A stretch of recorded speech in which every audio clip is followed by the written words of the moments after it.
हिरवाईने नटलेल्या या सह्याद्रीचं रूप पावसामुळे अधिकच खुलून येतं. त्यामुळे पर्यटकांची पावलं कोकणाकडे आपसुकच वळतात. दऱ्याखोऱ्यातून फेसाळणारा चिपळूणचा पांढरा शुभ्र सवत्सडा धबधबा म्हणजे पर्यटकांसाठी खास आकर्षणच. सध्या कोकणात चांगलाच पाऊस झाला. या पावसामुळे महामार्गावरून कोकणात प्रवास करताना कोकणाचं सौंदर्य आणखीनच खुलून आलं. या प्रवासात दऱ्याखोऱ्यांतून फेसाळणारे धबधबे नेहमीच लक्षवेधी ठरत आले. यापैकीच एक म्हणजे मुंबई गोवा महामार्गावरील चिपळूण नजीकचा सवत्सडा धबधबा.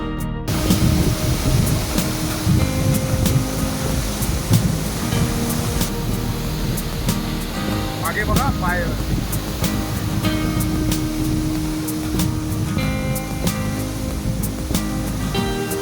तू निकाल.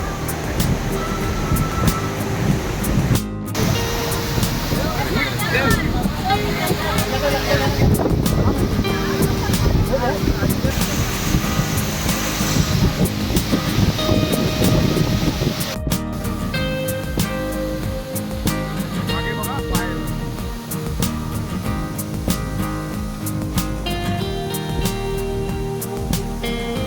तू निकाल. तेरा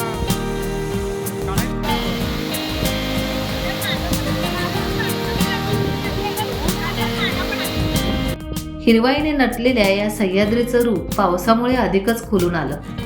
मुंबई गोवा महामार्गावरून प्रवास करताना नजरेस पडतो काळ्याभोर सह्याद्रीच्या कडेकपारीतून उंचावरून फेसाळणारा पांढरा शुभ्र सवत्सडा धबधबा.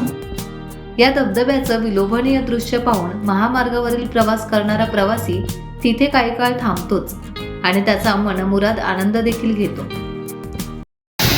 पर्यटनासाठी सवत्सडा हे एकदम सुंदर ठिकाण आहे. तुम्ही नक्की पर्यटनासाठी सवत्सड्याला भेट द्या. फक्त येताना काळजी घ्या. आपण पर्यटनासाठी येत आहोत हे लक्षात ठेवून तुम्ही पर्यटनाचा मनमुराद आनंद घ्या. पावसाळ्यामध्ये आम्ही पहिल्यांदा सवत्सड्यावरती आलो आहे आणि हे निसर्गरम्य एक असं वातावरण आहे आणि आम्हाला ह्याला बघून स्वतःचं बघावंसं वाटतं. चिपळूणचा सवत्सडा धबधबा खूप छान वाटला. इथे येऊन खूप बरं वाटलं.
चिपळूणमधील सवत्सडा धबधब्यावर कोणत्याही प्रकारचा धोका नाहीये.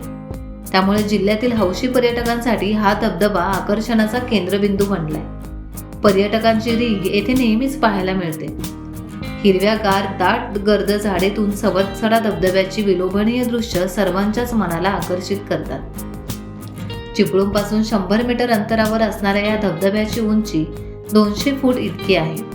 तर या धबधब्याविषयी बऱ्याच आख्यायिका देखील परिसरात प्रचलित आहेत. उंचावरून दुधाळ फेसाळलेला हा धबधबा वरून कोसळताना कुणाला आकर्षित करणार नसेल तर नवलच. मला एक ऐतिहासिक स्टोरी पण आहे. की वरती ह्या कड्यावर 2 चौथी ह्या आपल्या एकमेकींच्या केस उंचण्याला बसलेल्या असतात आणि तिला एकीच्या मनामध्ये कपट असतं तर दुसरीला माहीत नसतं. तर ती ह्या कड्यावरून तिला ढकलायच्या प्रयत्नामध्ये असतो. तिच्या मनामध्ये तो विचार असतो की हिला इथून ढकलायचं आणि तिला ती ढकलायच्या वेळी हिला पण कळलं असतं की ही काहीतरी आपल्याबद्दल मनामध्ये हिच्या कपट आहे.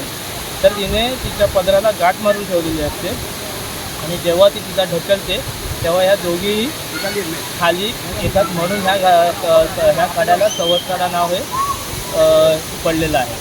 टाइम्स डिजिटलला लाईक करा, सबस्क्राईब करा, शेअर करा आणि बेल आयकॉन दाबायला विसरू नका. Times digital.